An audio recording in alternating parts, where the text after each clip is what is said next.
अस्सलाम वालेकुम viewers and listeners, मैं हूं आपकी होस्ट हमना नवाज़ और आप देख रहे हैं उर्दू नावल डायरी। आज हमारे नावल यारम की एपिसोड 11 है। एपिसोड 10 का हमने एंड किया था जब आलियान अमरा की बर्थडे पर उसे येलो कलर के फ्लावर्स देता है, लेकिन अमरा येलो कलर्स के फ्लावर्स उसे वापस करके कहती है कि ये नफरत की अलामत है। अमरा की इस बात पर आलियान काफ़ी लंबा लेक्चर देता है। अब हम उससे आगे पढ़ते हैं। आज एपिसोड 11 है हमारी, तो शुरू करते हैं। आखिर इसने आज तक ये बात खुद क्यों ना सोची? दिमाग तो इसके पास भी था ना। मेरा ज़ाती ख्याल है कि फूलों के दो ताजरों ने कारोबारी हसद का नतीजा है ये सब। एक ताजिर के पास पीले फूल होंगे और कारोबार में तरक्की कर रहा होगा। इसके पीले फूलों का बाग तेजी से फल फूल रहा होगा। दूसरे रंग के हो, चलो सुर्ख लगा लो। अब सुर्ख फूल के मालिक ने यह सोचा होगा कि फूलों को किसी ऐसे जज्बे के साथ जोड़ दिया जाए तो रातों रात इनकी मांग में इजाफा हो जाएगा। तो अपने कारोबारी हलीफ के फूल को किसी ऐसे जज्बे से मुंसलिक कर दिया जाए कि लोग इसे लेना ही पसंद ना करें। फिर इसने ये किया और ऐसा करने में वो कामयाब हो गया। देखो तुमने कैसे मेरे हाथ में मेरे फूल वापस कर दिए। ये वही फूल है जो मुजस्सम का शाहकार है। अमरा ने इसके हाथ से वो फूल वापस ले लिए और तेजी से बस की तरफ भागी जिसमें बैठकर इसे जाना था। आलियान से चंद कदम दूर था। ये बात तुम्हें किसने बताई आलियान? बस की खिड़की से सर निकालकर इसने फूलों की तरफ इशारा करके पूछा। सुमेरा ने। आलियान ने तेज आवाज में कहा और बस दूर चली गई, लेकिन वो वहीं खड़ा बस की गुजरगाह को देखता रहा। रात के डिनर का ठीक ठाक एहतमाम किया गया था। दादा भी ऑनलाइन देख रहे थे। इसने साधना का बनाया हुआ केक काट लिया। लेडी बहर ने इसे यूनिवर्सिटी की तस्वीर वाला एक क्रॉस बैग गिफ्ट दिया। साधना ने बारीक सी पाजेब और एनओन ने हाथ की बनी एक छोटी सी गुड़िया। इसकी माँ ने इसके बैग में 1 दर्जन से ज्यादा रखी थी कि यूनिवर्सिटी में से जो अच्छा लगे इन्हें देती जाए। एक इसने लेडी महर को दी थी। अमरा ने इस गुड़िया को यूनिवर्सिटी बैग की ऊपरी सतह पर लगा लिया। सबको मालूम होना चाहिए था कि एनओन इसे पसंद करती है। इसने अपने घर में कभी सालगिरह नहीं की थी क्योंकि इसे अपनी दुनिया में आने की कोई खुशी नहीं थी, बल्कि इसे ये सोचकर ही कोफ्त होती थी कि वो आज के दिन पैदा हुई थी। एक ऐसी तारीख जिसे दादी साल में कितनी बार दोहराती थी कि इस दिन ये हुआ ये हुआ। इसने साधना को एक बार ऐसे ही ये सब बताया तो वो हैरत से इसका मुंह देखने लगी। लेकिन तुम तो मुसलमान हो अमरा, और मुसलमानों में तो ये सब बातें नहीं होती। अब अमरा इसे क्या बताती कि मुसलमानों में अब क्या क्या होने लगा है। हमारे मोहल्ले में एक मुसलमान खानदान आबाद था। मजीद भाई थे, स्कूल में पढ़ाते थे और अपना ट्यूशन सेंटर चलाते थे। इनकी नई नई शादी हुई तो इन्हें नौकरी से निकाल दिया गया। फिर इस महीने इनके ट्यूशन सेंटर में आग लग गई और फिर चंद ही दिनों बाद इनके मकान की छत गिर गई। सबने कहा कि आपकी बहू मनहूस कदमों वाली है, लेकिन वो आगे से हंसते रहते और कहते जो होता है अल्लाह के हुक्म से होता है।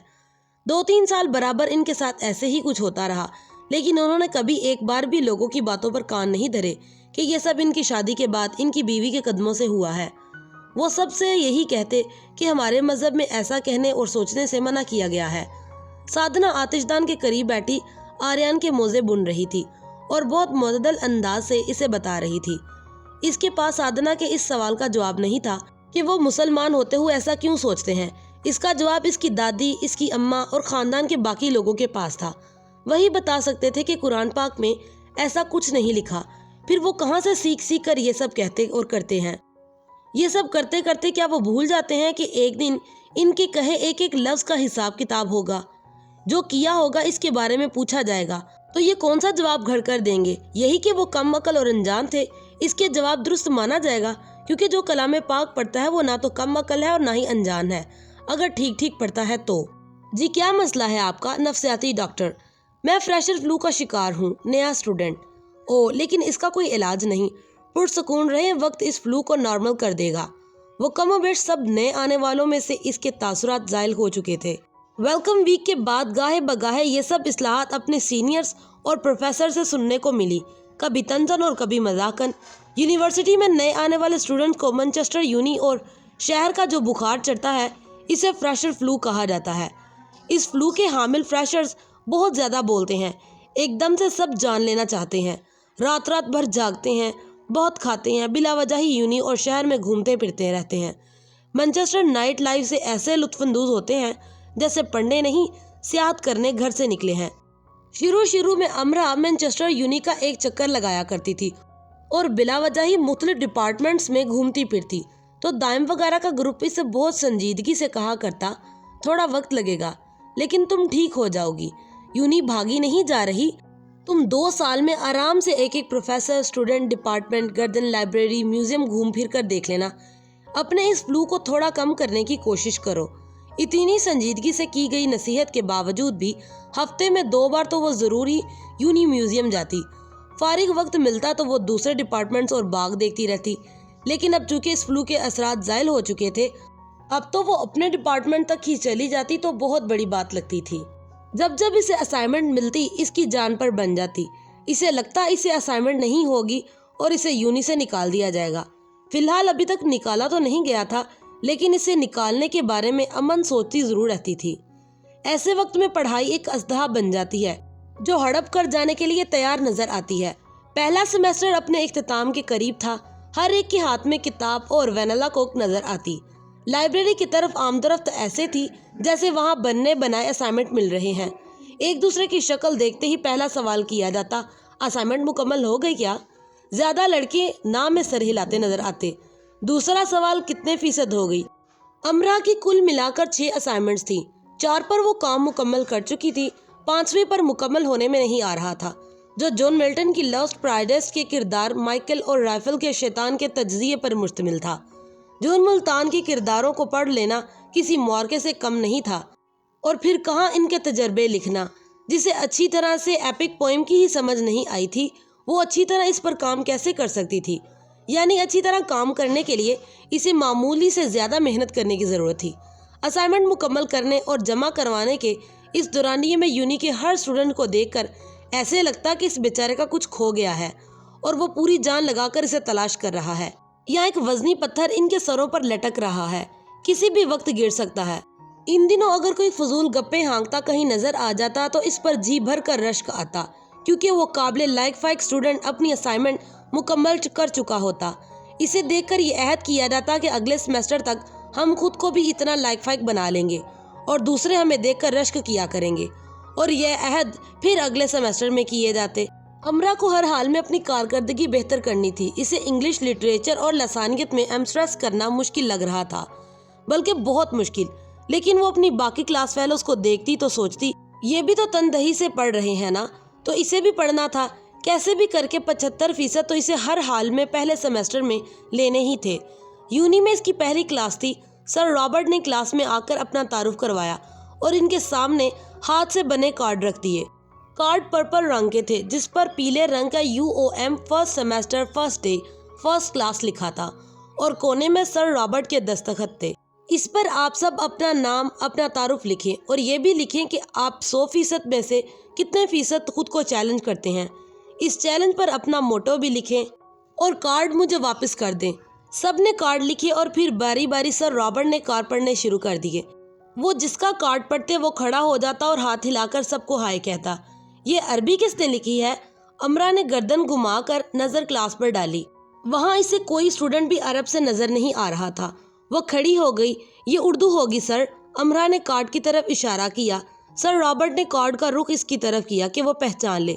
जी, ये मेरा ही कार्ड है, लेकिन मुझे उर्दू पढ़नी नहीं आती। सर रॉबर्ट ने मुस्कुराकर नरमी से कहा, आप ही ने तो कहा है सर, ये हमारा पहला तारुफ है और मेरी मादरी जुबान मेरा पहला तारुफ है उर्दू। मुझे उर्दू का इस्तेमाल ही करना चाहिए था ना सर। सर रॉबर्ट मुतासिर नजर आने लगे। ये कार्ड यहाँ आकर पढ़कर सुना दें। मैं माजरत चाहता हूँ, मैं फ्रेंच और इटालियन जानता हूँ, उर्दू नहीं। वो सर रॉबर्ट से थोड़ा फासला रख कर खड़ी हो गई। वो अपने कौमी लिबास शलवार कमीज में मलबूस थी।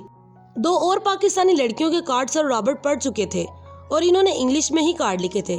दादा ने इससे वादा लिया था कि अपनी नई क्लास में वो अपना पहला तारुफ उर्दू में ही करवाएगी, फिर तर्जुमा करके इन्हें इंग्लिश में अपना कोई मतलब समझाएगी। दादा इसे बार बार यही कहा था कि जिंदगी में सब करना, लेकिन अपनी जुबान को दूसरे नंबर पर लाने की गुस्ताखी न करना। वो कार्ड पढ़ने लगी। मैं अमरा हूँ, मेरा मुल्क पाकिस्तान है, जिसके तारीखी शहर लाहौर की मैं रिहायशी हूँ। मुझे मैनचेस्टर यूनी की एक पाकिस्तान स्टूडेंट सोसाइटी ने स्कॉलरशिप देकर यहाँ तालीम हासिल करने का मौका दिया है। मैनचेस्टर यूनिवर्सिटी मेरी पहली गैर मुल्की दरसगाह है। मैंने यहाँ आकर पढ़ने के बारे में कभी सोचा नहीं था। मेरी पहली क्लास वेलकम वीक थी, जहाँ मुझे ये सिखाया गया कि मुझे अपने काम खुद करने हैं। पढ़कर वो मुस्कुराने लगी। ویل آپ نے خود کو کتنے فیصد کا چیلنج دیا ہے؟ 75 کا سر. جتنے بھی کارڈ میں نے اب تک پڑھے ہیں انہوں نے خود کو 100% کا دیا ہے. آپ نے خود کو 75 کا کیوں دیا ہے؟ یہ سب بہت ذہین ہوں گے، مجھے ذہین ہونے میں تھوڑا وقت لگے گا، اس نے بڑی معصومیت سے کہا اور ساری کلاس دل کھول کر اس کی معصومیت پر ہنسی. آپ ذہین ہونے میں وقت کیوں لے رہی ہیں؟ سر رابرٹ نے اپنی ہنسی کو چھپاتے ہوئے اس سے پوچھا. میری بے وقوفی جانے میں وقت لے رہی ہے سر. اس بار کلاس کے کہہ کے فلک شگاف تھے. مجھے لگتا ہے کہ آپ مجھے بہت تنگ کرنے والی ہیں. مجھے ہر سیکشن میں کوئی نہ کوئی ایسا ضرور ملتا ہے. کیسا سر؟ جس کی بے وقوفی جانے میں وقت لیتی ہے. ہنسی کے فواروں کا ایک اور بم پھوٹا. وہ اپنی سیٹ پر آ کر بیٹھ گئی. آپ نے اپنا موٹو نہیں بتایا. وہ اپنی سیٹ پر کھڑی ہو گئی. اس کا اعتماد بڑھتا ہی جا رہا تھا. پاکستان کے بانی کہتے ہیں کہ کام کام اور کام. میرا بھی یہی موٹو ہے سر. نظر نہ لگے کیا انداز تھا امرا کا. آپ کسی اور کا موٹو اپنا رہی ہیں. آپ کو اپنی سوچ کو اجاگر کرنا چاہیے. یہی آپ کو یہاں سکھایا جائے گا. سر میں نے خود سے زیادہ عقل مند شخص کا موٹو اپنا لیا ہے. اس پر عمل کر کے میں وہ سب سیکھ جاؤں گی جو مجھے یہاں سکھایا جائے گا. آپ کا پہلا تعارف مجھے اچھا لگا امرا. سر رابرٹ کی اس جملے کو سن کر اسے ایسا لگا کہ جیسے اس نے کوئی بڑی مہم سر کر لی ہو. ٹھیک ہے، اسے ڈرانے کی ضرورت نہیں تھی. وہ اپنی سوچ کو قابو میں کر سکتی تھی. سر رابرٹ اس کی تعریف کی. اسے بہت اچھا لگا کہ اسے سراہا گیا ہے، ٹوکا نہیں گیا. اگر وہ کبھی روانی میں اردو بول جاتی تو سر رابرٹ بہت معزز خوانا انداز میں عرض کرتے، امرا کیا آپ مجھے بتا سکتی ہیں انگلش میں دہرا کے؟ امرا سر رابرٹ کی اس خوبی کو بہت قدر کرتی تھی. اگر وہ اپنی زبان کی عزت کرتے تھے تو اس کی زبان کی بھی کرتے تھے. دنیا میں وہ قومیں بے مثال ترقی حاصل کرتی ہیں جو اپنی قومی زبان کا دامن ہاتھ سے چھوٹنے نہیں دیتی. پھر وہ عرش ہو یا فرش، ہر جگہ ان کے نام کے جھنڈے گڑے ہوتے ہیں.